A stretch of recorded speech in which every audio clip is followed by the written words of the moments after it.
Selon Larousse, le crossover est défini par... Non, je déconne. Je suis pas feignant à ce point-là, même si on pourrait croire l'inverse. J'ai taffé un tout petit peu ma chronique et j'espère que vous allez apprécier autant que moi le travail que j'ai fourni. On va essayer de proposer de l'interaction au maximum vu que c'est tout le principe. Alors, je vais vous faire participer, vous, en tant qu'invité, Mano, si tu... tu n'écoutes pas. Oh, pardon. Non, t'inquiète. Parce qu'on était en train de me dire qu'on nous entendait x10. Ouais, non, mais c'est bon là, du coup, c'est réglé. réglé, C'est réglé. Et qui t'a dit Donc, ça le- C'est ma maman. Moi, j'ai ma copine qui m'a appelé genre 3 fois en me parler. En Ça fonctionne live. pas. C'est bon, elle m'a Mais dit donc c'est le réglé. principe de la chronique, c'est de vous faire participer au maximum, vous le chat, si vous avez des questions à poser, et vous-même pendant la chronique, n'hésitez pas, faites-vous plaisir. Donc on va commencer par un truc simple. Vato, tu peux envoyer la photo de la robe. Putain, j'ai pas mes lunettes. Donc wesh. voilà.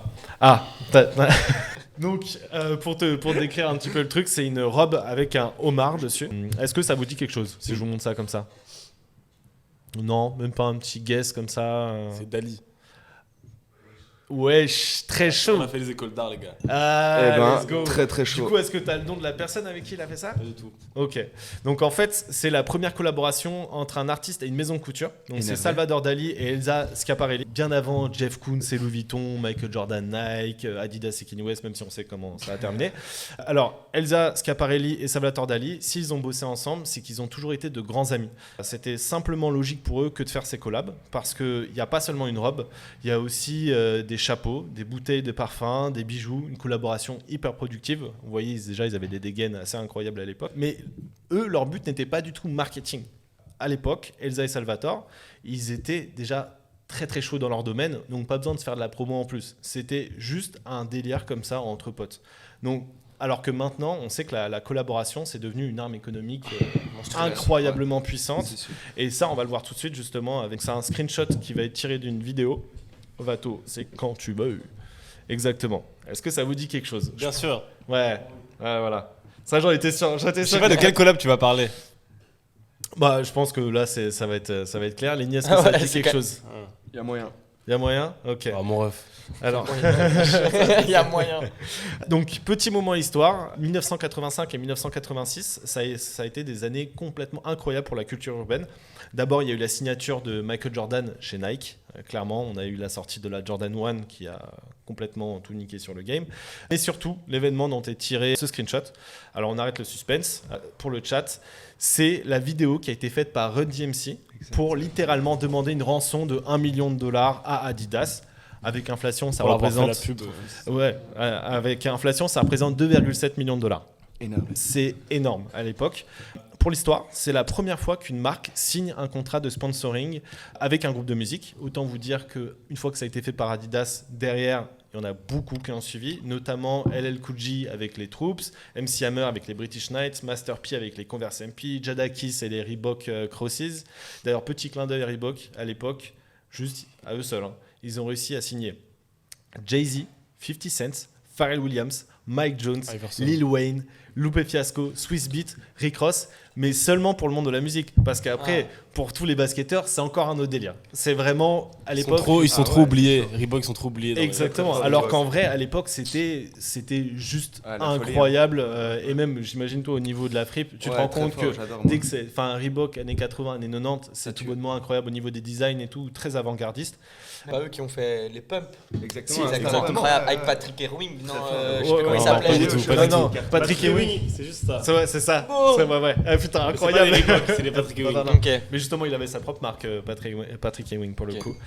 Donc, autant dire que sans cette vidéo, le monde que l'on connaît aujourd'hui n'existerait pas en termes de streetwear, de culture urbaine, etc. Ça a complètement changé la donne. Petite parenthèse sur cette signature, il y a une histoire que je trouve incroyable. Peut-être que vous la connaissez, je vais aussi la raconter pour le chat parce que je trouve cette histoire complètement folle. Il y a 2 histoires qui se passent, exactement. Donc, première histoire, il faut savoir qu'à l'époque, tout le monde portait des chaussures sans lacets. D'où ça vient? Parce qu'en fait, c'était... Non, on enlevait carrément les lacets des chaussures. Parce qu'en fait, c'était des mecs c'était la culture afro-américaine, parce que c'était une culture qui était fort rapprochée des prisons. Et donc, on se retrouvait à avoir des mecs qui sortaient de prison et qui avaient été ex-dealers. Et en fait, ils gardaient cette habitude pour montrer qu'en fait, ils étaient allés en prison et qu'il y avait une certaine classe à ça, tu vois. C'était un peu tout un style qu'on s'est amené là-dessus. C'était comme les pantalons qui tombaient, tu vois. C'était un peu le même délire. Parce qu'on te retire tes lacets. Parce qu'on te retire tes lacets, exactement. Merci de préciser. On te retire les lacets parce qu'en fait, on veut éviter que... Bref. Je vais les remettre là. Parce qu'on retire les lacets justement pour éviter que soit ils se pendent avec, soit ils essayent d'attaquer leurs collègues de prison ou de fouetter exactement pour d'autres jeux.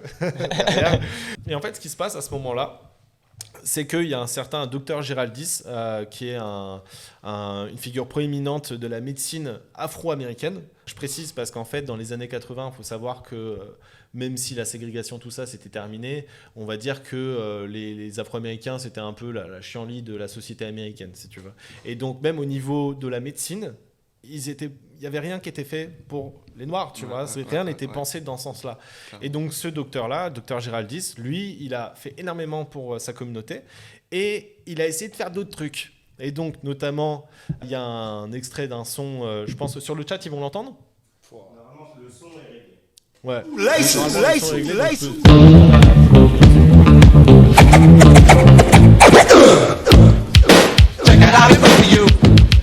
Donc, je vais traduire pour les gens qui ne parlent pas anglais. S'il te plaît, j'ai rien compris. Tu voles, tu violes, tu tires et tu tues.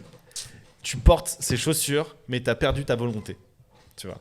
Et en fait, il fait directement référence à ça. Et en sortant ce son, il espère un peu recréer de l'engouement pour le jeune afro-américain, de lui dire, bah mec, en fait, tu peux t'intégrer socialement, tu vois. Mais c'est pas en enlevant les lacets sur tes chaussures que tu réussiras à le faire, tu vois. C'est un peu ça la question qu'il y a derrière. Vous voyez le principe. Il a fait tout ça pour ça. Et donc, Run DMC, dans leurs interviews, disent nous, quand on a créé My Adidas, et exactement, le but, c'était un petit peu de prendre le contre-courant de ça et de rendre donc les Adidas, de rendre le pouvoir au peuple, tu vois. Et donc, de faire une chanson où ils disent My Adidas m'ont permis de faire Madison Square Garden, de faire Live Aids et de donner de l'argent aux pauvres, etc. Tu vois. Sauf qu'en vrai, ça, c'est ce qu'ils racontent. Et selon DMC, donc la moitié de Run DMC, c'est pas du tout ce qui s'est passé. En fait, Russell Simons, donc le mec qui a créé Def Jam, qui était leur manager à l'époque, etc., qui faisait partie plus ou moins du groupe, un jour complètement défoncé au PCP. Donc le PCP, c'est genre un hallucinogène doublé d'un analgésique que tu fumes, tu vois, c'est vraiment... vous avez peut-être entendu parler, c'est l'Angel Dust. Ça, c'est un truc dont on parle parfois, tu sais, tu regardes... c'est un truc de Mexicain chelou. Mais genre en mode dans les années 80, c'est quand tu sais les films de Spike Lee et tout, parfois ils en parlent comme ça, tu vois, de l'Angel Dust, tu vois. Et donc c'est le PCP. Et donc complètement défoncé au PCP, dans leur quartier, donc à la 205e rue à New York, le mec complètement défoncé se met à triper en fait sur My Adidas, tu vois, et il va voir Révérend Run et DMC et leur dit mais les gars, vous vous rendez pas compte et tout, faut qu'on fasse une chanson sur nos chaussures et tout, et ça serait My Adidas, tu vois. Tu sais que j'ai des Adidas Run DMC. Les superstars, j'aurais dû les prendre. Et donc c'est ce qui est complètement fou là-dedans, c'est que ils décident de faire le son parce qu'ils disent mais c'est catchy, il y a un délire derrière ça, tu vois, on peut faire quelque chose de cool avec ça. Ils font le son fonctionne de dingue. Tout le monde se met à porter des Adidas et tout parce que en plus de ça, c'est vraiment l'outfit classique de Run DMC, full noir, jean Lee et les Adidas Superstar au pied, tu vois. Et en fait, ce qui se passe, c'est que Lyor Cohen, c'est le type qui est juste en bas. Clairement, c'était une soirée arrosée à New York dans les années 80. Coup de génie. Il se dit quoi ? Il se dit, on va tourner cette vidéo. Donc, dont le screenshot est tiré, vidéo où ils demandent une rançon de $1 million. Et en plus de ça, ils invitent les représentants de Adidas à venir pendant leur concert au Madison Square Garden. Tu vois. Donc, tu peux mettre l'autre photo. On va voir le Angelo Anastasio, du coup, qui est le type au milieu avec cette magnifique ça pouvait être que lui en même temps. qui est juste tout bonnement incroyable. Et donc, ce type-là, à l'époque, était représentant d'Adidas. Voilà, les années 80, comme quoi, tu vois. Et en fait, ce type-là vient donc au concert du Madison Square Garden, et en fait il va voir donc l'extrait que je vais vous passer juste après, et en fait le mec voit ça, et donc là t'as 20 000 personnes qui sont en train de chanter My Adidas. Et de deux, le moment où t'as le DJ qui dit mettez vos chaussures en l'air, t'as 20 000 personnes qui mettent leurs chaussures en l'air. Et en fait là tu vois les gens qui montent leurs chaussures, tu vois, dans les mains comme ça. Mettez vos chaussures en l'air, etc. Tu vois. Et là t'as que des Adidas Superstar. Et là t'as Angelo Anastasio, Il flaire quoi. voilà. Il a kiffé quoi. Exactement, tu vois. Il rentre en Allemagne et il leur dit bon bah les gars, On fait une collab. faut signer quoi. Faut signer. Et donc c'est comme ça que Run DMC est devenu le premier groupe Capitaliste. Ouais, complètement, tu vois. Et c'est le plus gros coup marketing encore jusqu'à maintenant. C'est au même niveau qu'un Michael Jordan et la bande les Jordan, de- tu vois. Ok. C'est le même Très niveau. lourd. Ça a une influence mais totalement incroyable parce qu'en fait derrière, comme je vous ai dit tout à l'heure, toutes les marques se sont mis à faire des collaborations avec des groupes de rap afro-américains. C'est aussi ça qui est hyper Ouais. important, c'est-à-dire que Ça a pas- déclenché c'était un pas la aussi- suite quoi. c'était aussi ça, tu vois, ça a complètement changé la donne. Maintenant, je vous parle de tout ça. On pourrait s'en foutre en vrai. Hein. Mais je pense qu'on a tous remarqué que ces dernières années, les collaborations, ou bien le crossover, parce que c'est aussi ça, l'idée du crossover, c'est devenu plus que monnaie courante. C'est devenu un passage obligatoire pour les grandes marques ou les artistes afin d'asseoir une certaine légitimité dans nos milieux où le fait de faire partie de l'avant-garde, c'est devenu un fonds de commerce. Tu vois, on le voit beaucoup avec les influenceurs maintenant. Tu vois, à partir du moment où tu as une Ruby Pigeon qui va porter une paire de Stussy ou qu'un Jacques Mus Boum. va porter, hop, c'est bon, c'est terminé, ça va upper va le pop. truc de fou. Ouais. Mais alors pourquoi? Parce que derrière, il y a un phénomène un peu sociologique qui se crée. C'est très très simple. C'est une question de communauté, voire même de communautarisme. Être reconnu par ses pairs est pour un être humain le moyen de fonctionnement le plus primaire qui soit. Parce qu'à l'époque, si tu faisais pas partie d'un groupe, c'est la mort assurée. Tu prends la préhistoire, va chasser tout seul, hyper compliqué. Et puis même de façon plus contemporaine, si tu es seul, en fait, tu es un paria, tu es un marginal, et c'est une mort sociale assurée. Tu regardes comment on traite les SDF dans la ville, on les considère comme des fous, tu vois. Genre, ils ne font plus partie de la société. On ne peut pas accepter ça, nous, en tant qu'être humain. Sauf si, et c'est là où le génie du marketing arrive, tu es un rebelle. Parce qu'en fait, le rebelle, plus fort que le paria, il fait partie d'un groupe qui essaye de renverser les codes, une sorte d'élite du contre-courant qui aurait compris quelque chose que toi, personne tout à fait lambda, n'aurait pas compris, une sorte de recette secrète liée à la fame, au bonheur, enfin tout ce qui peut paraître enviable en tant qu'être humain. Tu vois.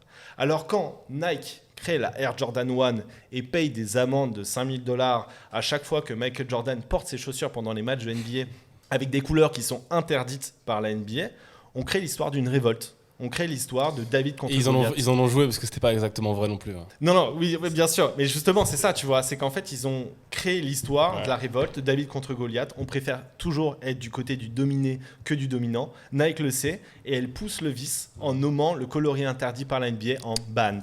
Tu vois. Et c'est là où ils ont niqué le game, en fait.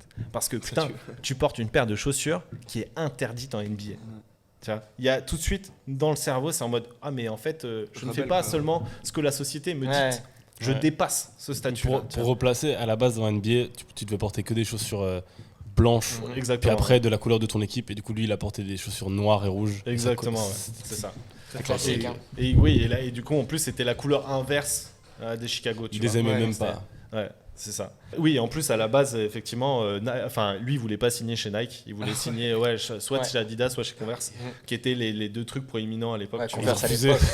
vois. Ouais. Converse à l'époque, c'était violent. Hein. Ouais, non, bien sûr. les Converse. Ouais. Alors pour moi c'est ouais, ça aurait Leur été pire vraiment- choix, la pire choix de leur T'imagines carrière. le monde Quoi. sur lequel on aurait vécu si ça avait été les Converse Jordan, tu vois. C'est quelque chose quoi, putain. Alors pour moi c'est un angle d'attaque du sujet qui peut être le plus intéressant, mais je pense aussi qu'il y a notre quête d'originalité aussi, notre volonté d'être unique dans un monde ultra connecté, qui n'est pas complètement innocente au développement des collaborations comme figure de proue des techniques marketing.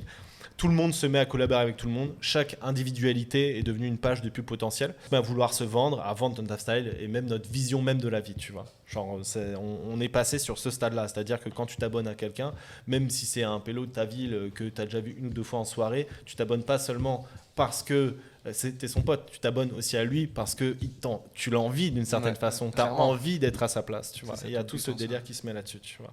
Alors, moi, je voulais vous poser une question très simple à vous deux. Pour vous, dans les collaborations pour vous, qu'est-ce que c'est une collaboration mythique ou une collaboration qui aurait marqué votre existence en tant que jeune minot, tu vois. Collaboration de toute forme. Tout. Ça peut être aussi même des films ou quoi que ce soit, tu vois. Palace Gucci. Vraiment pas. Je sais pas. Mais en fait, c'est pas forcément celle qui a marqué. Ouais. Enfin, elle m'a pas marqué dans le sens. Genre, Ouais. elle a fait qui je suis, mais je pensais que t'allais parler. T'as dit Run DMC, t'as parlé de collaboration. Au Ouais. début, j'ai cru que t'allais parler de Run DMC et Aerosmith. Ah oui, bah, très Et- beau crossover. Et je sais que moi, Très quand beau j'étais crossover. petit et que j'écoutais du rap, genre Run DMC par exemple, j'ai découvert tout seul, pas avec mes Ouais. parents, tu vois. Ouais. Et moi, je voulais trop faire écouter ça à mon père, par exemple. Mm. Sauf que mon père, il était dans le rock et tout, tu vois. Ouais, bien Et je sûr. pense que je suis tombé sur Run DMC, Aerosmith, je lui ai fait oh, regarde, ça c'est pour toi et moi. Et puis lui, en fait, il connaissait déjà. Et du coup, ça a fait genre, tu sais, non mais tu sais, ça a fait un truc genre, on a pu Ouais. parler d'un truc. Ouais, de Ah, bien sûr, bien sûr. C'est un Mais souvenir. bon, parle-nous.